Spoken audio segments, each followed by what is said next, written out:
Halo GP Mania, balik lagi di ulasan balap kita. Hari ini kita bakal bedah habis-habisan sebuah kisah yang jujur aja bikin merinding saking bangganya. Kita bakal lihat gimana pahlawan muda kebanggaan kita dari Indonesia lagi ngacak-ngacak panggung balap dunia.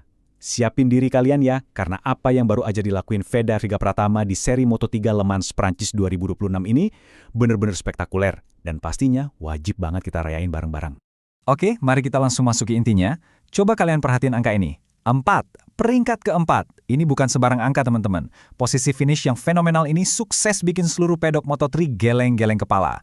Pencapaian ini sekaligus jadi bukti mutlak kalau pembalap muda kita ini sangat jauh dari sebutan rookie biasa. Masuk ke bagian pertama, kejutan Veda di Le Mans. Ini nih babak krusial dari perjalanan sang pahlawan kita. Bayangin aja, start dari posisi ke-6 buat seorang debutan tuh tekanannya pasti luar biasa gede kan?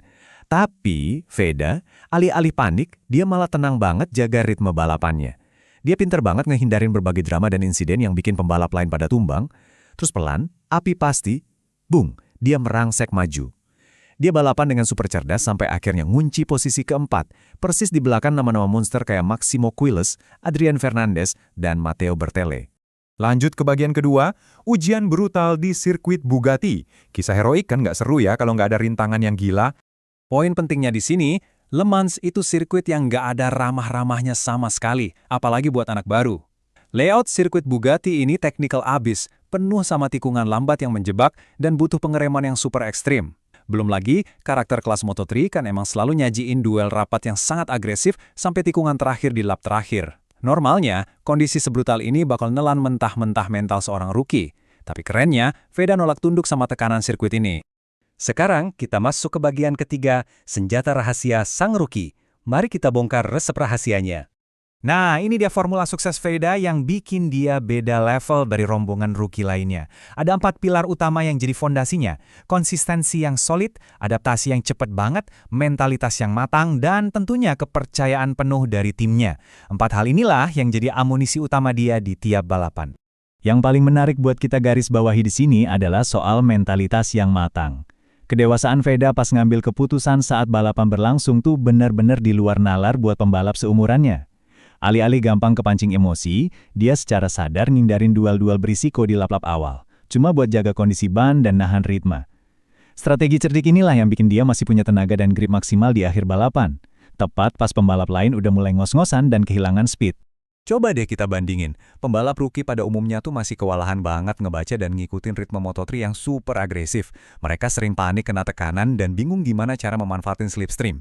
Tapi Veda Riga Pratama, dia malah kelihatan tenang banget di tengah kekacauan grup besar khas Moto3. Dia beradaptasi dengan sangat kilat terhadap tekanan, jago nguasain taktik slipstream, dan tahu persis kapan harus nyerang di dalam pertarungan kelompok. Di dunia Moto3 ada semacam aturan emas nih. Konsistensi itu jauh lebih penting daripada cuma sesekali naik podium. Veda mungkin belum menangin semua balapan, tapi perhatiin deh, dia tuh selalu finish di posisi yang kompetitif banget. Dia rutin masuk jajaran 6 besar di 5 seri awal, dan jangan lupa loh, dia juga udah pernah nyicipin podium di Brasil. Konsistensi gila inilah yang bikin Honda Tim Asia sekarang ngasih kepercayaan 100% ke dia. Mereka udah nggak ngelihat Veda cuma sebatas rookie terbaik tim, tapi benar-benar sebagai penantang reguler buat podium. Kita tiba di bagian keempat, mendominasi klasemen rookie. Ini dia ganjaran manis dari semua kerja kerasnya. 50 poin. Bayangin, tambahan 13 poin super penting yang diamankan di Le Mans kemarin, sukses ngedorong total poinnya jadi 50. Ini bukan sekedar angka di atas kertas. Ini tuh semacam statement keras dari Veda Riga Pratama buat seluruh dunia balap. Mari kita lihat gimana klasemen ini kebentuk. Bangga banget rasanya lihat realitas di tabel ini. Veda nangkring di jajaran top 5 dengan 50 poin. Dia sukses ngedobrak dominasi nama-nama veteran yang udah jauh lebih berpengalaman di Moto3. Dia nempel super ketat sama Perone dan Carpe. Bener-bener nempatin dirinya persis di tengah pertarungan elit para monster dunia. Dan ini ngegambarin dengan super jelas betapa absolutnya kekuasaan Veda di persaingan rookie. Dia memimpin perkasa di angka 50 poin. Ninggalin jauh banget Brian Uriarte dengan selisih 21 poin. Terus ada Rico Salmela di perolehan 21 poin. Dan Hakim Danish di posisi keempat dengan 18 poin. Jarak sejauh ini di 5 seri pertama ngebuktiin kalau Veda adalah rookie yang paling gak tersentuh musim ini.